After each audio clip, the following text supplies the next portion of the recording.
ያሁን ራሱ እዛ ሰፈር ሲሄድ እኮ ዲያስፖራ ነው የምመስላቸው። የምሬ እኮ ነው። አሁን ከእሑድ እስከ እሑድ ነው የምትሰራው?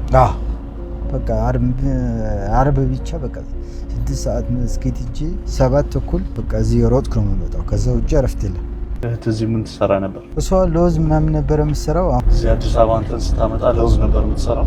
እሷ ሪቼ ላይ ለውዝ ነበር የምትሸጠው። እኔ ያኔ ሊስትሮ እሷ ናት ገዝታለኝ። እዛ ለማመድ ዋና ጄኒ አፍታታውት እዛ ነው። ይከብዳል እያልከኝ ነበር። ምኑ ከበደ? አሁን ቀለለ እንጂ የከበደው አሁን ቀለለ። ዘና ያርጋችሁ ዘና አረጋችሁ እንጂ እንደዚህ ጠንከር ከፋ ያለ ጊዜ ሲመጣ ምንድን ነው የምታደርገው? ያን ጉዳይ እዛውን መስመር ላይ ያደረገውና መጥቼ ምክንያቱም በዛ ሳይዝ መጥቼ ከሆነ እዚህም ያለውም ጋር ከሰውም ያለው ግንኙነቴ ጥሩ አይሆንም። ከየት አገኘህ? ውስጥ አግኝተህ ነው? እናታውልቅ ያንቺ ነው?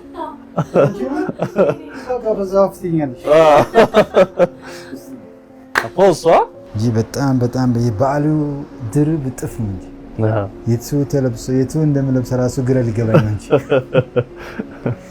በጣም ቆይቻለሁ ለራሴ ከገዛው እያልከኝ ነበር። በጣም 6 ዓመት አይሆንም ብሎ ስለሆነት ቅድም እንደነገርኩ ሌላ ጉዳይ እንጂ በፍጹም እንትን አይደለም። በቃ የምትፈልገው አይነት ጫማ ሳይሆን ዋጋው ሰበር አድርገው የሚቀንሰውን ገዛች። ከዛ ለአንተ ስትለኝ ደግሞ እኔ ደግሞ ቀለል ያለ ስሊፐር ቢሆን ገዛች አልኳት። ያለ ነገር ደግሞ ዛሬ ይሄ ነገር ተፈጠረ። እሷም ራሱ ማመኑን ይከብዳል እኮ። እኔ ራሱ እዚህ መኖሬ ለራሴ ግራ ይገባኝ። ለእሷም አሁን ፊልም ነው የሚሆንበት።